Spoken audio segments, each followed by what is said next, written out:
Bonjour et bienvenue. Je suis contente que vous êtes ici. Vous êtes ici parce que vous êtes intéressé à savoir comment améliorer la lecture et écriture de vos élèves.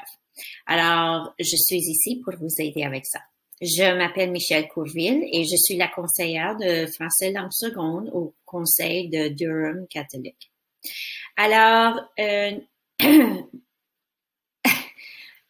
nous allons d'abord aborder ce livre par Yves Nadon, lire et écrire dans les classes de première année. Même que ça dit, c'est en première année, je suis enseignante de deuxième et troisième, où j'étais enseignante de deuxième et troisième, et j'ai utilisé les stratégies que Yves explique dans ce livre ici, dans ces classes-là, et ça a bien été. Alors, Yves Nadon a été un enseignant au primaire et chargé de cours à l'Université de Sherbrooke. Il a écrit de nombreux articles sur la lecture, l'écriture et la littérature pour la jeunesse.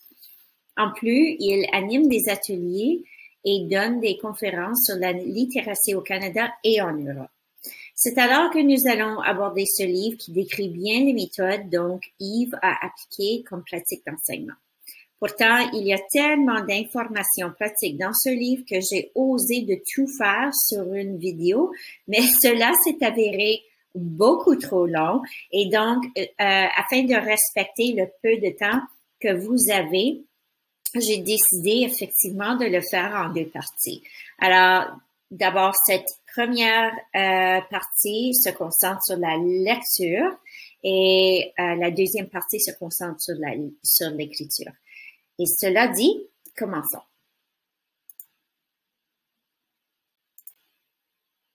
Pardon. D'ailleurs, les recherches confirment le suivant, que la meilleure façon de prévenir les difficultés en lecture au primaire consiste à fournir un enseignement de qualité en première année. Et si l'enseignement de la lecture est excellent, tous les élèves, peu importe le sexe, la langue, la culture ou le statut socio-économique, peuvent apprendre à bien lire. Et enfin, les compétences en littératie sont essentielles à la réussite et constituent la base de tous les apprentissages. Alors, une question que je veux vous poser, c'est qu'est-ce que vous avez moins aimé à propos de la lecture à l'école quand vous étiez élève? Alors, je sais que pour moi, c'était lire à voix haute ou à tour de rôle quand on prenait notre tour pour lire un paragraphe ou quelques lignes. Et quand venait mon tour, je comptais les élèves et associais le nombre d'élèves avec les paragraphes pour que pour que j'ai le temps de pratiquer ma lecture avant que je lis à voix haute. Même quand je parle parfois, c'est que soit la nervosité ou le manque de confiance, quel que ce soit, je trompais toujours ma lecture. Alors, ça, j'ai pas bien aimé ça. Alors, pensez-y. Quel était votre qu'est-ce que vous avez moins aimé? Mais les recherches, quand on a posé ces questions-là, la majorité répond presque unanimement les rapports de lecture et les questions à propos de ce que nous lisions. Alors que quand on leur demande que demandez-vous aujourd'hui à vos élèves, ils répondront un peu gênés des rapports de lecture et des questions sur les livres qu'ils lisent. Alors, comment fait-on qu'on peut encourager les élèves à aimer lire? Et voici. Alors, les livres dans nos classes. Commençons avec ça. Les lecteurs choisissent leur lecture. Que font les lecteurs jeunes et vieux alors et que lisent-ils? Que font-ils avec les livres? Et que font-ils avant, pendant et après la lecture d'un bon livre? N'est-ce pas dans ces observations, logiquement, que nous devrions puiser notre inspiration pour orienter ce que nous ferons en classe avec les élèves?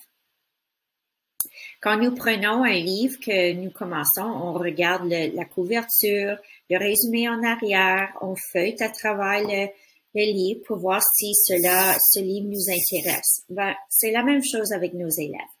Alors, ils choisissent leur livre en fonction de leur goût, leur culture, leur niveau de langage et au niveau approprié pour eux.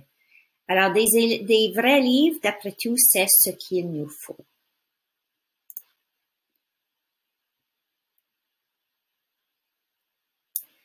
Lecture et conversation. Alors, nos lectures, les textes encouragent les discussions. Un livre exige une discussion. Dialoguer et converser est une des meilleures façons d'enseigner la lecture. Les conversations sont la pédagogie employée le plus souvent en dehors de l'école. C'est à travers ces conversations qu'on partage nos interprétations, nos trouvailles et les liens que nous faisons.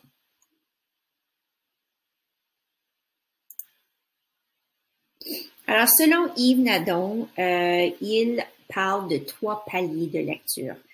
En premier, c'est se faire lire des livres à la maison et à l'école. Ensuite, lire seul sur une longue période de temps, alors comme la lecture autonome, il appelle la lecture extensive. Et enfin, l'approfondissement des textes, alors la lecture intensive. Et nous allons toucher un peu aux 3. Commençons avec la lecture à voix haute. Alors, la meilleure façon de partager le bonheur de lire est de faire la lecture à voix haute aux élèves. Pas comme une récompense à la fin de la semaine, mais plutôt par rituel régulier de la classe et donne l'importance à l'acte de lire. Alors, ce rituel il encourage le bonheur de lire, des bons auteurs, des bons textes, des belles phrases. Cela nous permet de bien modeler l'expression de lecture, d'encourager une conversation, de modeler des stratégies de lecture telles que la prédiction, le questionnement, la visualisation, etc. C'est simple et efficace. Il faut voir les élèves devenir exigeants, nous rappelant que le rituel doit se produire. Il existe 3 sortes de livres. Ceux que nous aimons, ceux que les élèves et nous aimons, et ceux que les élèves aiment. Si un enfant se fait lire des histoires très tôt dans sa vie, la lecture deviendra vite indispensable. Mais si un enfant arrive à l'école sans ce goût de lecture, il faudra bien le lui inculquer. Lire à voix haute nourrit tous les lecteurs, quel que soit leur niveau et leur antécédent. En écoutant des histoires, on commence à antérioriser les conventions des genres et de langage spécifique des livres.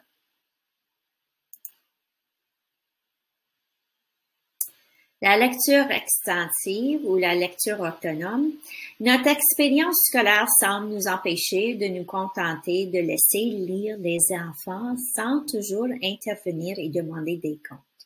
C'est alors que chaque lecteur doit donc lire seul et longtemps. C'est notre rôle comme enseignant de donner le temps en classe. Je sais que moi, je donnais toujours la période tout de suite après dîner pour se recalmer, s'asseoir avec un bon livre et lire pour une bonne période de temps. Un comportement qui a une grande corrélation avec la réussite scolaire est la lecture fréquente et volumineuse pour le plaisir. Atwell nous fait remarquer qu'un enfant qui lit paisiblement dans une classe, cela ne ressemble pas du tout à une nouvelle méthode high-tech. C'est tout simplement la seule façon de devenir lecteur depuis que la lecture existe. Point.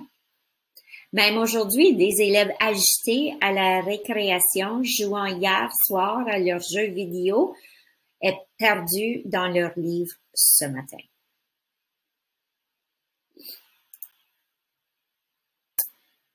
Et alors, la lecture intensive. C'est ici où on approfondit notre lecture, nos textes.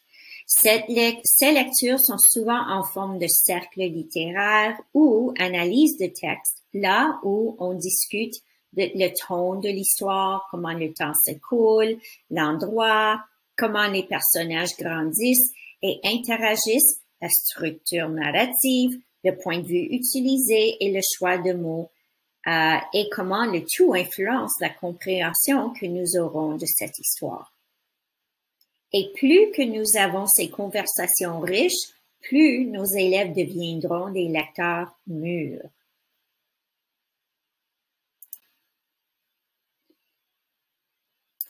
Cette partie du livre qui introduit, il y a une partie du livre qui introduit comment faire tout ça dans les premiers jours d'école. Alors, ça décrit au juste comment commencer ces stratégies dès les premiers jours d'école. Que puissions-nous faire en lecture, écriture dès la première semaine? Alors, en lecture, en premier lieu, la lecture commence immédiatement lorsque les élèves entrent en classe et voient un message écrit au tableau. C'est donc la première leçon du message qui est lu aux élèves et se familiariseront avec certains rituels de la classe. Alors plus tard, la lecture à voix haute du livre David à l'école par David Shannon, qui est toujours un grand succès parmi les élèves et qui engage la participation dans les conversations. Et je sais que moi, j'ai déjà lu ce livre-là à plusieurs reprises chaque année et ça engage une conversation surtout sur les règlements de classe. Et pour l'écriture, on modèle justement ce qu'on attend de nos élèves en demandant à voix haute ce que nous écrirons. Alors, une idée, ce serait d'écrire au sujet de ce qu'on a fait hier, par exemple. Nous explorons l'écriture en plus de détails dans la deuxième vidéo, mais de cette série où on voit des exemples de quelques élèves et leur progrès au cours de l'année. Et à la page 24, le tableau de comparaison nous explique bien la comparaison de langage oral à la maison et la lecture et l'écriture à l'école. Alors, parce qu'il y a tellement d'informations dans ce livre, je voulais pas tout mettre dans la présentation ici, mais plutôt vous guider dans le livre où vous pouvez vous-même lire quand vous aurez le temps.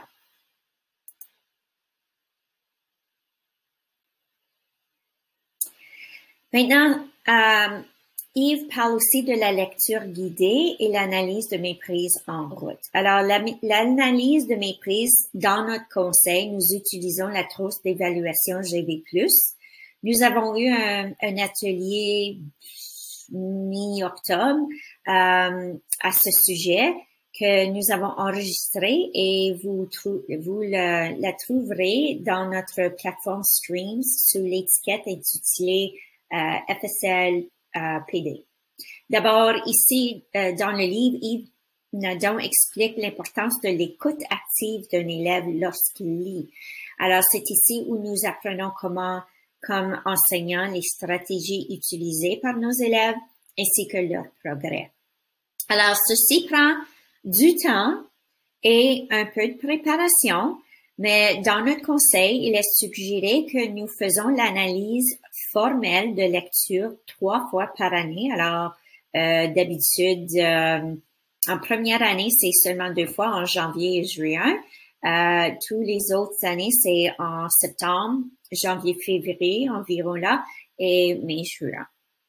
Ça, c'est les analyses formelles.